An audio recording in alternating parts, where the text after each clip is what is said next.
Hi friends, Jason from Canada Dream. Let's build some value. Today I'd like to talk about the differences between the Ford E-350 chassis and the Ford E-450 chassis. There are misconceptions about the engine and the transmission. Let's clear that up right now. Midway through 2021, Ford replaced the Triton V10 engine with the 7.3 liter Godzilla. This engine provided a little bit more horsepower, but a lot more torque.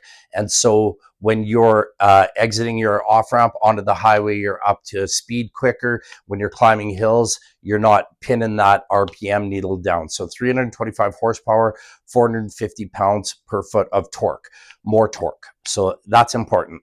Now, where the differences lie are on the chassis size. That's a big one, but also some other components are beefed up on the E450 from the E350.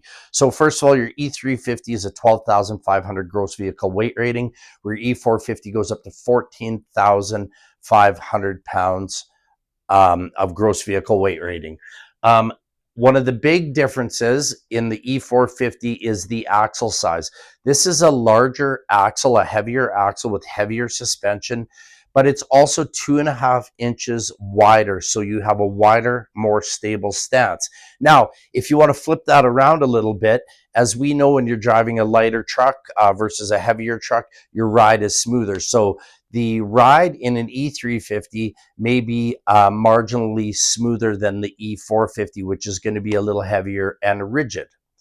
Another one of the features, and this is a really important one, if you're working often, if you're working a deal and the guy's looking at an E350 on the same floor plan, but you have an E450, I like to focus on the braking system. So now in the E450, we go to a larger brake, but most importantly, we go to a system called the Hydromax braking system. So what they do is they run a hydraulic line off the power steering pump, and it hydraulically assists the braking in this unit for better braking, which is a safety feature. So super important to focus. If you look at floor plans like our 2251 and you look around at the same floor plan, everybody's building them on a 350 chassis. Everything that you get from Canada Dream in the Forester product is going to be on an E450. So push and focus on that feature.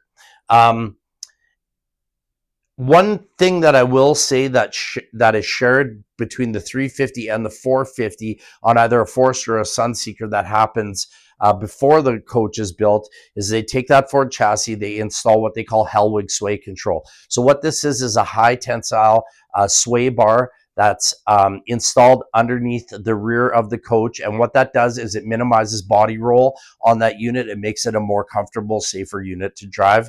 They also replace the shocks with Bilstein shock absorbers, a high quality shock that's found on when guys are modding their trucks out and want to go to a bigger, better shock. That's what they choose often. Okay, so you get those features as well. Let's talk a little bit about tow ratings, which is a really important conversation to have with many of your customers, especially if they're going to be heading south in one of the units. They want to move to the 450.